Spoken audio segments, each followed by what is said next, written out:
Hello and welcome to episode 1035 of The Sleeper and the Bust. It is Tuesday, April 5th. I'm your host, Paul Sporer, joined this morning by Justin Mason. Justin, good morning, sir. Good morning. How you doing? I am well. Went to the movies last night, came out to see a trade for my favorite ball club, which we will get into. Very excited about that. I got to be honest, where my baseball mind is at right now, I was much more excited about that than the really interesting comeback that was happening in the college basketball title game. Yeah, Very cool. I Congrats didn't to even watch Kansas, any but of that. I saw the last 3 minutes. I was back home from the movies and everything and watched that, and it was cool. But yeah, what moved the needle for me, and I had a bunch of texts, was the Meadows trade. We're gonna get into that. A few other moves, some guys making teams. God, how awesome is the wave of prospects that we're getting? And then our main focus is going to be some spring standouts on the hitting side, guys that are late round picks, waiver wire pickups, reserve pickups. I want to see if you're buying or selling based off of this. The key focuses in spring are often power, how often guys are running, that even being caught stealing, just volume of steals can be a positive.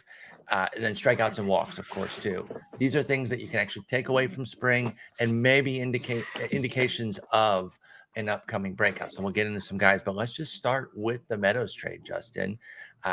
Austin Meadows to the Tigers for Isaac Paredes and a compensation pick there. We inadvertently kind of stumbled on this knowing, and I say we as if we were the only ones. Absolutely not. Everyone knew something had to give in the Tampa Bay outfield. I was hoping that, or not hoping, just thinking that they'd figure out a way to trade Kiermaier, maybe include a prospect. It seems nobody wanted that at all. They could not figure out a way to get that contract moved. And so then it comes down to Meadows or Margot. But somebody had to go there because you cannot let Josh Lowe and Vidal Brujan just rot in AAA all year. So Austin Meadows became the guy who's expendable, goes to Detroit for Paredes in the compensation pick, fits Detroit very well. They've got some switch hitters and even a lefty in Badu atop the lineup, but no power lefties in the middle of the lineup. It was Baez, Scope, Candelario's a switch hitter, but that was kind of their middle of the lineup power. And of course, Miggy's there too. Not that he has much power anymore. So a lefty power bat in the middle of the lineup fits very well. I know the defense is going to be suspect there in left field, but this is a solid win-win move here too. Paredes is still relatively young, makes solid contact, and it takes his walks. And then, of course, the draft pick is something that's always going to appeal to a team like Tampa Bay. What did you think when you saw the Meadows deal? First, about Meadows' change to Detroit before we get into the hole that is opened up. I was surprised. I mean, Meadows had been kind of rumored to be potentially moved all offseason, so I don't know why I was surprised. I guess it's just because it's so close to the start of the season. Kind of, in your head, you think, oh, these are the guys teams are rolling with, but we've seen a number of trades over the last, week or so that obviously tell us that is not true at all. We can see more still leading up to the next couple of days. Don't be surprised, guys that are out of options type of deal. And I mean, there are teams like the A's who are still trying to sell, right? And does a team like the Pirates, now that like Diego Castillo's up, do they make a move for to trade away some guys still? We're talking about Diego Castillo. Yeah, good foreshadowing there. Right. That's the best in business, right? I mean, I think this is a positive for Meadows. The Tigers may not be as platoon happy as the Rays. They could still platoon him a fair amount. He has struggled against lefties, but he's also getting out of that park in Tampa that players always talk about how they hate the batting eye there. So a lot of players dislike that park there. Obviously Willie Adames is the biggest example, but he's not the only one who said it's just not great. I will say though, Meadows has never had major struggles there. Overall, ended up with an 805 OPS, 264, 340, 464 with 25 homers, 99 ribbies, and 8 steals in 678 plate appearances. Basically a full season in Tropicana, and not too bad there for Meadows. Are you worried about the park switch to Comerica for him as a lefty? No, not really. I mean, he's got power that I think that plays pretty much everywhere. So maybe it's a little bit of a downgrade, but I don't think it's much of one. And you're getting to go to a pretty decent division. And Vlad Sedler and I think it's Russell Prentice pointed out last night on Twitter that he's going from a division that has a ton of lefties to a division that only has like 2. Yeah, and not very good ones either. That's always the pushback I get with Akil Badu. Why do you like him so much? He's gonna be a platoon. I'm saying, okay, who am I scared of? Dallas Keuchel, Daniel Lynch, who is not even in the rotation. Chris Bubich. The only other one that was projected was Lewis Thorpe in Minnesota, and he didn't make the rotation. So there are not a lot of lefty starters there in the Central that are particularly concerning. So that's a great call out as well. I doubt that Meadows faces major platooning. I think every once in a while Haas will get him off his feet and let Meadows get a sit against lefties, and then Haas will jump out into the outfield. But this really hurts Haas and Victor Reyes. Their potential playing time, because the Riley Green injury had created a little bit of an opening where maybe those two guys would see a little bit more playing time. Meadows immediately blocks that off. And then obviously there's a question about what happens when Green comes back. A couple of things. I think what it would really do is start to cut into Miguel Cabrera's playing time if he's not doing anything. Meadows would then DH. Green would be in the outfield with Badu and Grossman. Let's be honest, these things usually play themselves out another way. There might be another injury. There might be an underperformance somewhere. So it will probably figure itself out. For now, Meadows is a full-time player. At the very least, he will be a strong side platoon guy and get plenty of playing time. Yeah, I mean, these things always tend to work themselves out. I mean, how many times have we said, oh, this is a crowded situation at the start of the season, and a month in, we're like, oh, they're looking for to add they need depth to this. Usually it's said with pitching, but I mean, hitting the same way. I mean, guys get hurt, guys underperform. It'll work itself out. I like to see the Tigers making a push for it. It's a tougher division than it used to be, but it's still partly because they're good. They're getting better. They're getting better. The Royals are getting better. Love to see the Royals bringing up Bobby Witt Jr. So it's going to be a really fun race in the Central. And I agree. I'm excited to see Meadows. I mean, no one can be more excited than Parker Meadows, right? I mean, how cool is that? By the way, his brother is a farmhand for the Tigers, so they get to be in the same organization. I think Parker, I should say, is in the high minors. So it should be AAA this year, I think. Yeah, he's only high A last year, okay. So he'll be AA, AAA this year. He's 22 years old, so he's still on the right trajectory. But if things go well, the summer should be AAA, which means he'll be knocking on the door. And so that's pretty cool too. That they have his brother, because Austin Meadows is going to be with the Tigers through 2024, or at least he's under team control until then. So it does open up the path for Josh Lowe specifically. That is who's getting the call over Brujan, but then Brujan will be one call away in AAA. I'm excited about this. I really like Josh Lowe, and I'd have been more inclined to take him if I thought that, if I'd seen that in like my mains, if I'd seen that path cleared up. I took him in DCs because obviously you can plan for the future a little bit more. I definitely put tap the brakes a little bit when it came to my waiver wire leagues, just because I didn't know where he was going to play. So now he's going to be a big waiver pickup.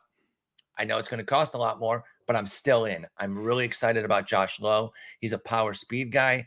I think he can be like a 15-15 type of guy with like a 240 average. That's kind of the projection that you work off of. And there's the potential for even more. He'll be 24 this year, and he went 22, 26 with a 291 in AAA last year at age 23. So I love Josh Lowe. He's going to be a big waiver pickup this week. Is he somebody that you're going to be in on as well? Probably not. I feel bad for people who dropped him in leagues on Sunday just to find out on Monday that he's now going to make the opening day roster. That's brutal. He has a lot of swing and miss to his game. There's a ton of power. There's a ton of speed. But there's some real, hit tool issues. Since when does that bother you? It bothers me when you're playing on a team. It bothers me when you're playing on a team like Tampa Bay, which prioritizes that kind of thing. and he's not super strong defensively. So I could see him. I mean, they're clearly not bringing him up to just sit. At least I don't think they are. I think they're gonna give him some run, but I think there's gonna be lots of struggles. He's gonna be a frustrating guy to roster. There's immense upside. He went like 26-22 or something like that in the minors 22-26. I literally said that, by the way. Sorry. But he's probably gonna platoon. Yeah, I mean, he's gonna lose time because of defense. I think the fantasy community needs to chill out on lefty platoon guys as such a big negative. If you're a strong side platoon, if we're talking about for like a waiver pickup or like a late round pick, there is nothing wrong with that. I think that's being used as too hard of a negative on players. I think it depends on what kind of league you're in. Because he's not going to be a late round pick if you have remaining drafts. People are gonna bust him up. He's still going to be late. He'll still be. He's not going to be expensive. Josh Lowe will still be very affordable. He'll just be drafted for sure. Like you got to go out and get him. But like where do you realistically think he's going to end up going? I think he's going to go in the top 20 rounds. I think somewhere between like 18 and 23 type of deal. Okay. I mean, that's not nothing though. It's not nothing, but it's not in Fab. He's going to be down there. They're going to be. I mean, if this last week's Fab was any indication, he's going to be extremely expensive. Now, if you're playing in your home leagues or 10, 12 team home leagues, he's going to be free.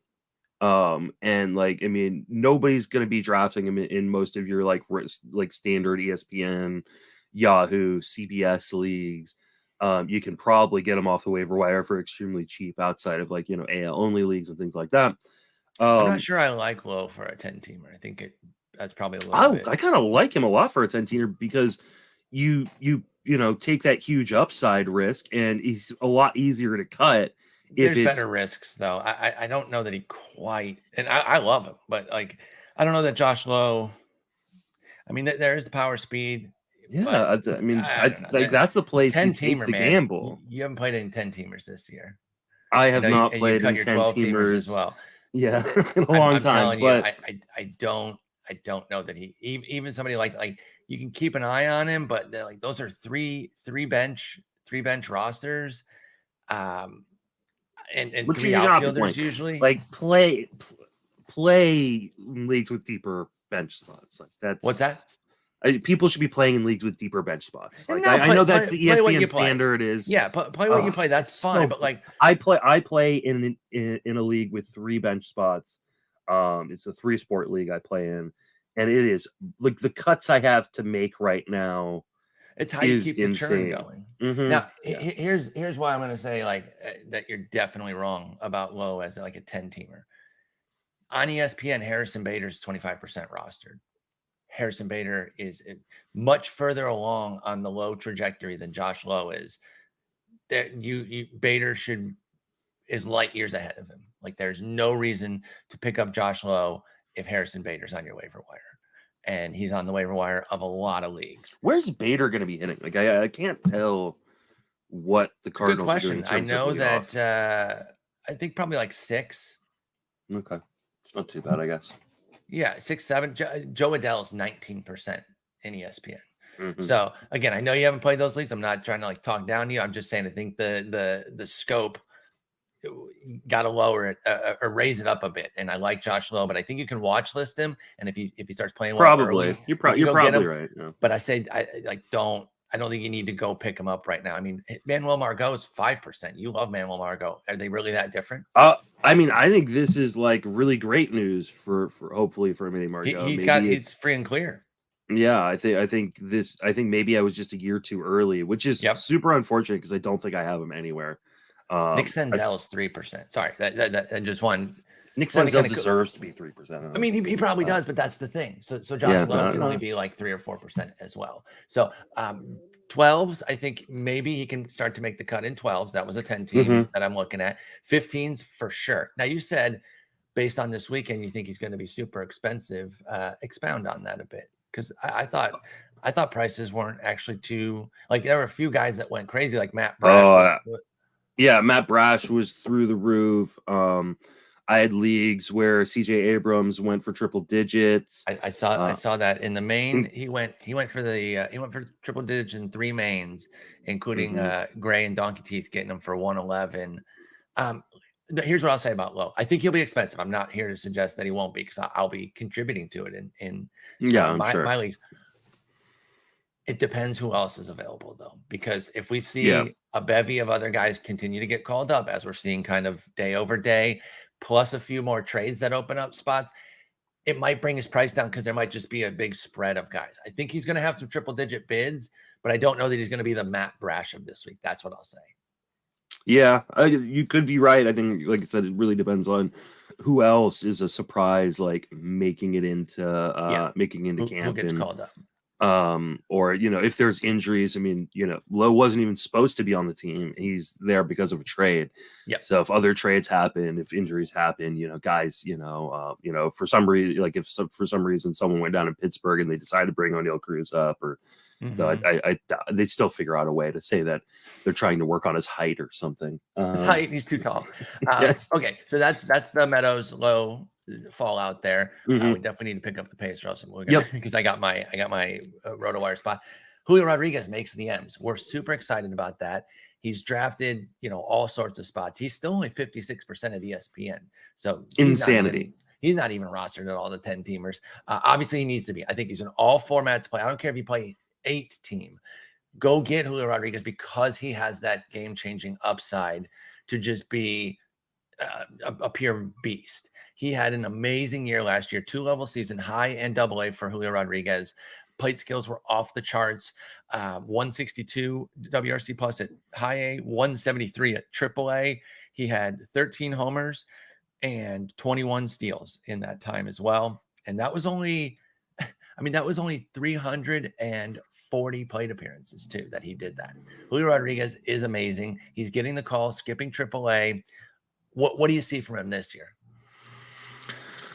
I mean, there's always risk when a guy his age, I mean, he's only 21 years old, makes the majors for the first time, right? So, like, I mean, you've never seen Major League pitching until you've seen Major League pitching. That being said, he, for being 21, he is super advanced. Love the hit tool. He's got power. He's got speed. I think there may be some questions like how well the power plays early on. I'm not super concerned. I think there's legit like 25, like 270 batting average, like kind of. Hang on, stop 1 second. This is so weird. I think I hear your voice, but it's like a recording talking about Jared Kelenic from last year. And that's the fear. Are you saying that live? Sorry. And that's the fear, right? Because I felt the same way about Jared Kelenic. A lot of people super keen on him. So like, they're their own players, though. I'm memeing to be funny. They're their own players. Kelenic's struggles do not relate to Rodriguez. The only thing that they do, I guess, is highlight the downside with big prospects, because he's on the same team. So it's like right front and center there. But obviously, Rodriguez is his own dude. Because Kelenic struggled does not mean that Rodriguez will too. But I did want to bring it up because we were saying the same stuff. We were like 2020. Absolutely. We love him. A week ago, they were around the same price, right? Like a week ago, you could get Julio Rodriguez like outside the top 150. He'll be a top 5 round pick now. Yeah, and the moment they announced it, I tweeted out he's going to be a 5th round pick in the main. And I don't necessarily disagree with like the thinking around that. Taking Bobby Witt in the 4th. Who am I going to throw? I'm going to turn around and disagree with taking him. I don't know that Rodriguez there. I don't know that I can pull the trigger there. I think that's such a huge risk. Why did you get so risk averse on the prospects? I understand the injury. I've always been risk averse on the prospects. I've never been a big, my injury risk, barometer has definitely, changed over the years, but I've always been risk averse on the prospects just because so many of them fail. And it's just it's just such a huge price to pay in the 5th round. Like we're talking about like passing on, my 5th round pick in my main was I think Francisco Lindor. Like that's a huge, guy to give up to go get Julio Rodriguez. That being said, I'm not taking him off my board. I picked 12th in the main event on Wednesday. And if he's there in the 5th round at pick 12, I'm not saying that I won't take him.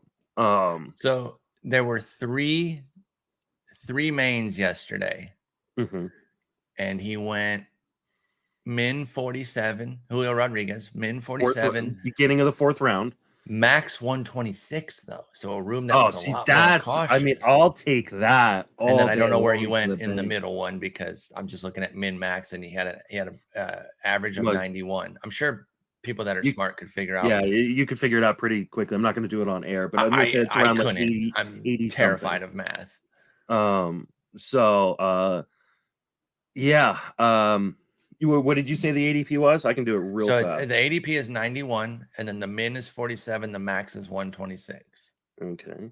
So the max was 126. The min was 47. He went 100. Okay. In the 3rd one. I'd pick 100. I'd be totally fine with. I would take pick 100. So pick 100 right now. I'm looking at these 3 drafts. So it's a tiny ADP, but it's guys like Kyle Schwarber, Nolan Arenado, Christian Yelich, JD Martinez, like established vets, and you're comparing it to a super high upside rookie, right? Like that's the thing. Now, here's the question: leagues where he's available, and there are going to be some. What kind of budget are you putting on him? Let's say 10s and 12s, because that's probably where he's going to be available. He was being drafted in most 15s because people thought Julio Rodriguez, even if he didn't break camp, would be up early. So 10s and 12s is where he's going to be available. So $200, so 20% of your budget. So if it's $100, you do 20. And I'd probably consider going up to 300, or 30% of my budget. Yeah, I mean, because I think he has the potential to be the number 1 call up this season. Yeah. And you get him for the whole year. Exactly. That's the beauty of it too, is getting that full year of these guys, which helps you make that leap in terms of paying for them. Now, I would be a little bit more aggressive too if I had $0 bids. If I have the flexibility to still at least fill holes, I'll be more inclined to do it. If you're in a situation where there are no $0 bids, I do play it a bit more cautiously. Yeah, because you want to make sure you're saving money, for especially if you're in a league where there aren't many bench spots. You're playing in ESPN or Yahoo, and you don't have a lot of bench spots or a lot of IL spots. Like, injuries can become devastating, and you want to be able to turn and burn the back of that roster. So exactly. He is not available in any of my leagues because I drafted him in Tout Wars for $2, and I'm super stoked. Oh, so double the price I paid. Yeah, that's cool. Well, mine's a 15-team league. What was mine? Is it not 15? You're at a 12-team league, buddy. Oh, okay. Well, know your rules. I mean, I knew that I got Julio Rodriguez for $1. That's all I needed to know. That's pretty happy. I went mega stars and scrubs, and it was one of those things that kind of got out of hand, to be honest. I didn't mean to do that crazy stars and scrubs, but the Chris Bryant and Joe Musgrove prices, those were the two game changers that pushed me into it, because I really wasn't. If I don't take them, then I get a lot more meat in the middle there instead of having to go into dollar days so quickly. I liked both of them at their prices. I was like, I'm going to do it. And then all of a sudden I was out of money very quickly. So I ended up getting Julio Rodriguez for $1. This was a while ago, before there was like really chatter that he could be up day one. So very excited about that. A little back pat for myself on that one. Hopefully I can make we got to move. You got to interview in like 15 minutes. Nick Lodolo to the Reds. What do you expect out of him? Is he somebody you're picking up in all formats? I think he is. He's not going to start, until I think the 13th or 14th, but I think he has the potential to be better than his teammate Hunter Green, who's getting all the flash because he throws 100. But Lodolo, I think, has better command control and really, really good stuff. So I'm actually super interested in him. I think he's going to go a lot cheaper in Fab than other guys, and definitely a guy that I might be targeting in my main on Wednesday. If Castillo comes back and he's healthy, and Lodolo, Green are solid, like they don't even have to be great, they're solid with Tyler Mahle, this team might actually end up doing something after getting crapped which on is all so season. Frustrating. I know, and I said it might accidentally make them look competent, and it will piss me off because I hate all the moves they did. And I don't think their game plan makes any sense, and it might actually end up working out. Johnny Cueto signs with the White Sox. We play a lot of deeper leagues, minor league deal. He's depth. He actually wasn't too bad last year. Does Johnny Cueto give you have any interest for you in the 15-team realm there? Not yet. I mean, we have no idea if he actually ever is in the major leagues as a White Sox. It's a minor league deal. He's got opt-outs if he's not brought up by a certain time. So streamer if he makes the team though. Yeah, I think it becomes interesting. I mean, like I said, like the Central's getting better, but it's not good by any stretch of the imagination. So and he was very effective. Like he's got reduced stuff, but the way he throws batters off with his kind of messing with his timing and his mechanics somehow continues to work even though his velos start to get closer together on like fastballs and changeups the way like Felix did and guys like that. So yeah, keep an eye on Cueto. Might not be a terrible move there if they get him up and running again. Max Scherzer likely to start on Friday, so just getting pushed back a little bit. Nothing crazy there. Speaking of Max Scherzer, we're going to do our watch party, our Patreon watch party on opening day. We had talked about doing Mets Nats as the focus game. There will be 4 games at that time that are starting around the 3 o'clock hour Central. And then the 1:20 game Brewers Cubs will still be going. I suggest we switch our focus to Mariners Twins, because the Mets, it's neither DeGrom nor Scherzer.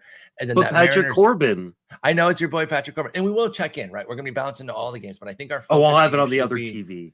Robbie Ray, Joe Ryan. What do you think about that? Yeah, absolutely. That's going to be a lot of fun to watch. Both teams are playoff contenders. I actually predicted that both would win a wild card last night on the Friends Fantasy Benefits podcast. Ooh, I like it. So leaving out the Yankees and the Astros out of the playoffs. Wow. Okay. So yeah, I'm totally down to watch that. That should be a lot of fun. Okay, great. So, and if you do subscribe to the Patreon, thank you so much for the support. Join the Discord, and then once you get in the Discord, we'll say when we're live, and you'll be able to go into the voice chat down there, and I'll be streaming the game in the Discord there. That's how we do these parties together. Since they're private, we can show games and hang out. So we'll be doing that, and we got more stuff coming too. We'll have a Q&A. I'll have a post on the Patreon where you can leave your question if you can't show up live, but then we'll also be taking questions live. We're going to schedule that a couple weeks into the season, so late April for that, and we'll do one every month as well. So we got some stuff coming up. Thank you all so much for the support. The Patreon is popping off. All right. Buy or sell spring standouts. These are guys that are not being drafted everywhere. Some of them are being drafted, but they're guys that have had huge springs. And I'm wondering if you see it as something pivotal that could give them some value this year. And let's start with the home run leader in spring training, Kyle Higashioka, with 7. He's absolutely dominating. Now, I did see a few Yankees fans suggest that he always crushes in spring. That's not exactly true. He's had some decent springs, but his most homers previously was 3 back in 2020 spring training. This is off the charts. 1742 OPS, 7 homers. There is playing time capability there. Is a 32-year-old Kyle Higashioka somebody you're looking at as a C2? Yeah, he has to be. I mean, he's going to be the main catcher on the Yankees in Yankee Stadium. I picked him up as my C2 in tout, where I had drafted Rutschman.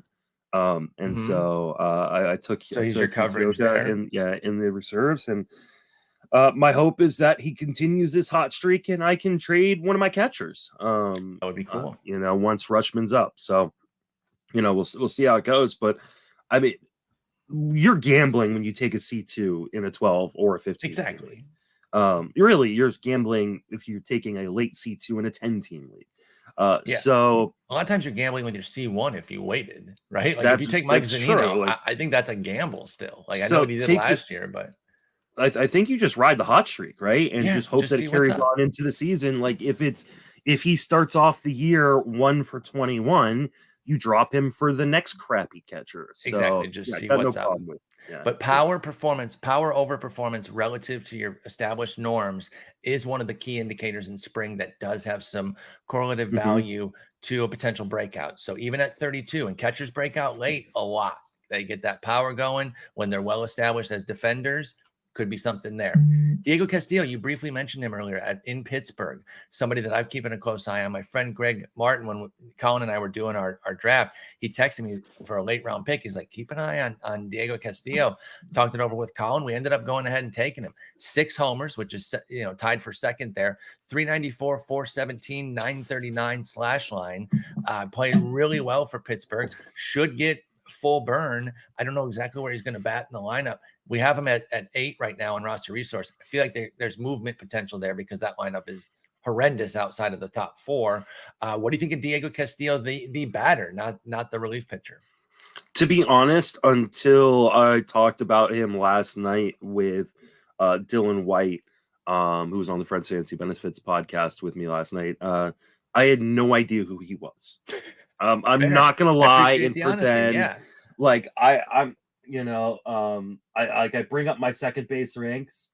I ranked 68 guys. I did not rank him. I had no idea who he was. Did some digging last night. Watched some tape. For my Roto write-up piece on him. I'm somewhat impressed. I don't know how well the power and speed necessarily translates, but what he does have is what I want out of a prospect coming up to the major leagues, and that's a hit tool. Makes a lot of contact. Yes, and that's what I like about David Castillo as well. I think the playing time should absolutely be there, and I'm really excited to see if he can carry this over, because I don't know where this power came from. It's been great. It's probably been against a lot of mediocre guys. I don't know what his spring training competition level has been. In fact, I'm going to. I want to say it was close to like double A. Here. Okay, so that's not special. Obviously, that means he's playing in the middle of the game. Yeah, 7.3. That's double A. So good call there for Diego Castillo. But he is raking and now has a job. What about former number 1 overall, Mickey Moniak for Philadelphia? He's got 5 homers, hit 2 in a game the other day.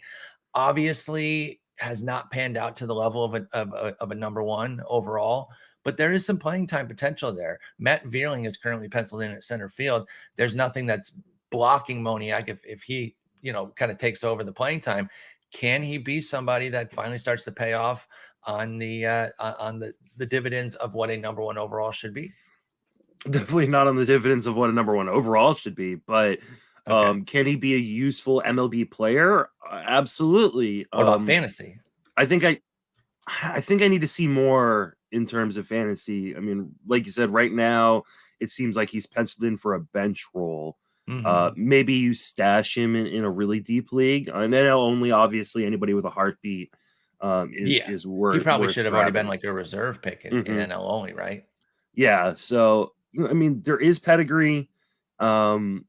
So, I mean, I don't think that's something we completely ignore, but he's more of a watch list guy in pretty much all mixed formats for me. I think that's fair with Moniak. Matt Vierling didn't do much in spring, though. And, boiling things down to 34 at-bats is not necessarily fair. But when 2 guys are battling, that's what teams do. So we have to kind of do that as well and kind of read those tea leaves. So keep an eye on Moniak. Veteran, other end of the spectrum here from somebody like Moniak. David Peralta. I love the freight train, man. He's got 5 homers in spring. It's always health, right? I think that's the only thing that ever really slows him down. He should be a strong side platoon. I think we talked about him in the outfield back when we did our outfield preview.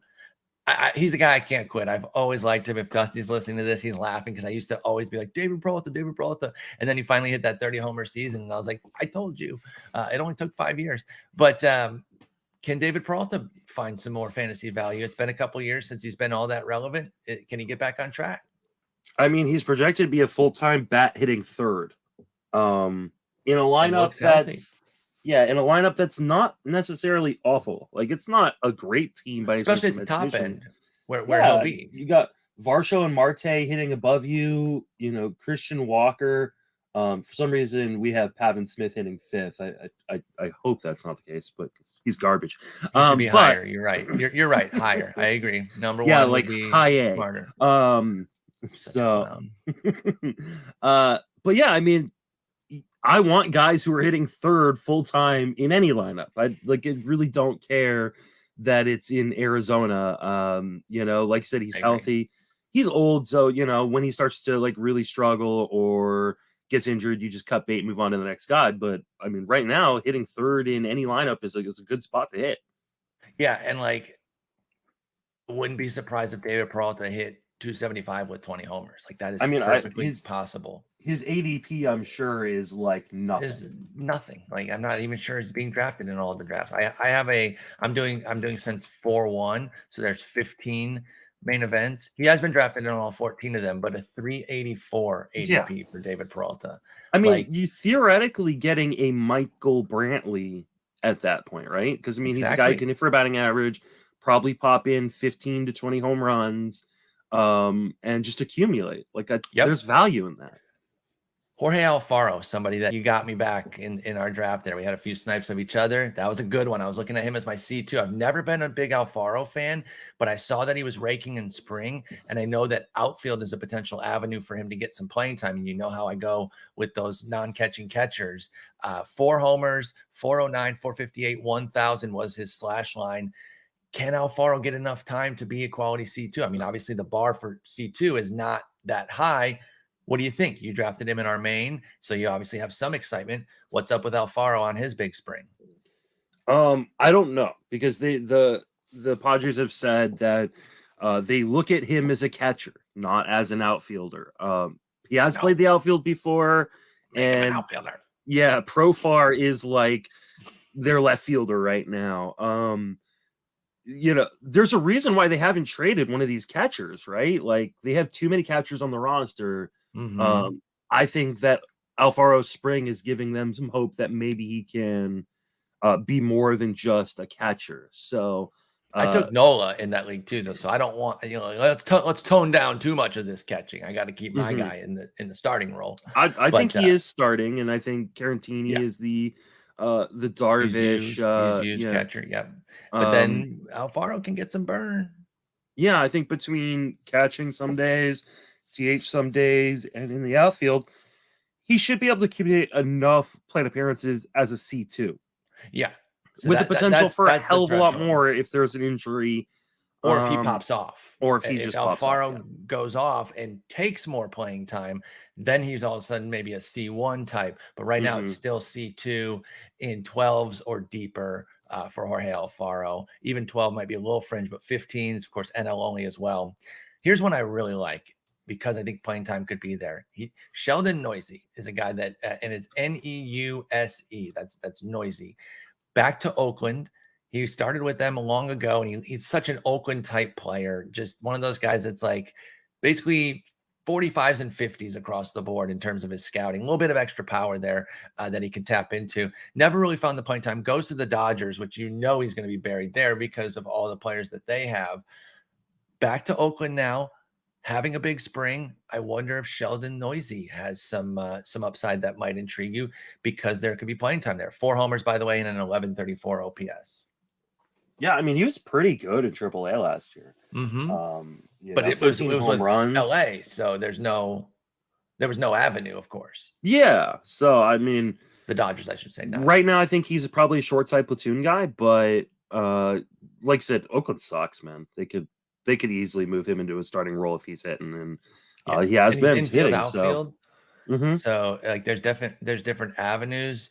Just keep him on your radar. AL only, I think you go out and get him now, because he's the kind of guy you check Mike Curlin's like lineup tracker for, or especially early on in the season, and go, okay, hey, he's played 3 out of the last 4 games, and he bats 5th when he plays. Type of deal. And he's going against righties and lefties. Like, maybe it's time to strike. No chance we get through all 6 of these, but let's try. Our boy Edward Olivares hitting 531 with 3 homers, 2 steals. Is the playing time there? Because I love Edward Olivares, but no, it's not. The Royals hate them. The Royals hate him. Okay, so you're not picking him up? No, I want him to be good, but he's on DCs, but nowhere else. Exactly. There's no playing time there until something opens up for Olivares. Keston Hiura, 4 homers, 400 average, but 10 Ks, which is a 33% strikeout rate. You buying back in? He is who we thought he was. I'm taking the gamble, right? I mean, he was like a 5th or 6th round pick 2 years ago. Dude, he was a 2nd, 3rd round pick after. That's insane. Second, Yeah. third round Yeah. is where he was. Um, But he hasn't changed as well. All I'm saying, the spring is Mhm. nice, but he hasn't changed. He's still got a lot of swing and miss, but the market is super, super cheap on him. A guy I've been kind of hinting around all offseason because I can't figure it out if I really want to dive in is Tony Kemp. He had those amazing plate skills last year, but he had like 2 barrels, 1085 OPS, 2 steals and a homer in spring, 8 extra base hits. He's going to play all the time. Is Tony Kemp mixed league viable? Let's say 12 teamers. I know he isn't yes. 15. Is he 12 team viable? Yes, he is. What And I about can't remember 10s? who it was. No, probably not. He's Yeah. leading off on a team. He's going to play full time. He has speed. I Mhm. guess he probably is viable in every format. It's going to be gross, 10's but got to have a mid, and that's borderline. But 12s, I do yeah. think so too with Tony Kemp. I agree. Yeah. I agree. Your boy, Brandon Marsh, 3 homers, 3 steals. I love it. But 18 Ks, most in baseball, 44% strikeout rate. Does that give you any pause? It looks like he's going to play. Justin Upton was DFA'd. They're clearing the path for him. Are you worried about the spring swing and miss, though, with your boy, Brandon Marsh? I'm not really. I mean, there's going to be swing and miss there, but his defense will keep him on the field. And like you said, they cleared the way. And right now, Taylor Ward's dealing with an injury, so I think he's got plenty of rope to kind of move forward. Jake Fraley was somebody I got super geeked on when he was first traded. Then Tommy Pham came in and kind of disrupted that a little bit. He does have 4 spring steals, though. I think at the very least, he can be a strong side guy. I'm not stuck on Colin Moran necessarily playing every day. Tommy Pham has injury issues. Are you still going after Fraley in deeper leagues right now? Because the price is very cheap as people worry about his playing time. How do you feel about Jake Fraley? I worry about the playing time right now, but I think he's in deeper leagues. He's worth a gamble just to see what happens. Yeah, because you draft the talent, and like you said at the outset of the show, when we worry about these playing time things, they often clear themselves Senzel up. could be hurt again. Yeah, Like other Fam's Fam's got injury 34. history. Yeah, Yeah, so and Kyle Moran is not that good. So, like, I'm taking the talent there.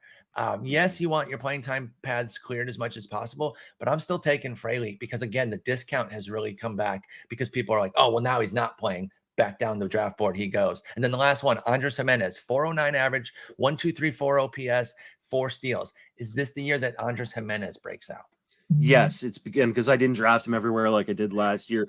Alex Chamberlain had the boldest prediction and his bold predictions on him than I've ever seen anyone ever make in the history of bold predictions. So go read that over on Fangraphs. Got to check that out. Perfect timing. I got to get going. Thank you so much, Justin. I will talk to you later this week. Take it easy.